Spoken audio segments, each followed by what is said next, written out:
कुछ लोगों के पास इतना कैश होता है कि वो लिटरली उस कैश को जला सकते हैं और उस कैश का कोई रिकॉर्ड भी नहीं होता। ब्लैक मनी का नाम तो आपने सुना ही होगा, काला धन, और कैसे वो क्लीन मनी बन जाता है, चलिए इसका प्रोसेस समझते हैं। ब्लैक मनी वो पैसा होता है जिसका टैक्स गवर्नमेंट को नहीं दिया गया, यानी पैसा तो कमाया गया पर बताया नहीं गया, जैसे इलीगल बिजनेस से कमाया पैसा, ब्राइब से मिलने वाला पैसा या इनकम जो छुपाई गई। अब सवाल यह है कि अगर पैसा इलीगल है तो उसे कैसे यूज किया जाता है बिना पकड़े गए। यहाँ आता है एक गेम, मनी लॉन्ड्रिंग, मतलब पैसों की सफाई लॉन्ड्री में। चलिए अब इसे स्टेप में समझते हैं।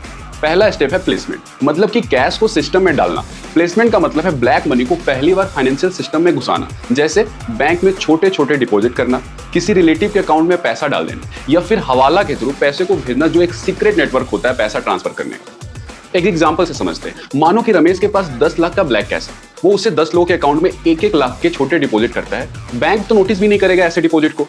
अब जब पैसा सिस्टम में आ गया है तो दूसरा स्टेप है लेयरिंग। इसका मतलब होता है कि पैसा इधर उधर घूमता है ताकि असल सोर्स पता ही ना चले। क्या क्या होता है इसमें?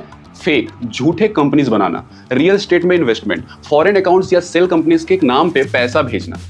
अब आखिरी और सबसे इंटरेस्टिंग स्टेप, इंटीग्रेशन। यहाँ पैसा फाइनली सिस्टम में बिल्कुल लीगल लगने लगता है। कैसे? रियल एस्टेट खरीद के, फिल्म इंडस्ट्री में इन्वेस्ट करके, या गोल्ड या स्टॉक मार्केट में इन्वेस्ट करके। अब एक रियल लाइफ इंसिडेंट से समझते हैं। ये कोई फिल्म की स्टोरी नहीं है। इंडिया में ऐसे केसेस पकड़े गए हैं, जैसे दिल्ली का एंट्री ऑपरेटर्स ने 8,000 करोड़ ब्लैक मनी घुमाया फेक कंपनीज के थ्रू।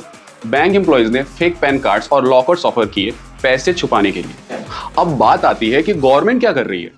अब सरकार भी बैठी नहीं है, काफी स्टेप लिए गए हैं, जैसे कि इनकम डिक्लेरेशन स्कीम 2016, बेनामी प्रॉपर्टी एक्ट, डीमोनेटाइजेशन 2016, आधार और पैन का लिंकिंग, और DTAA फॉरेन अग्रीमेंट। लेकिन चोर भी हर दिन नए तरीके ढूंढ ले रहे हैं।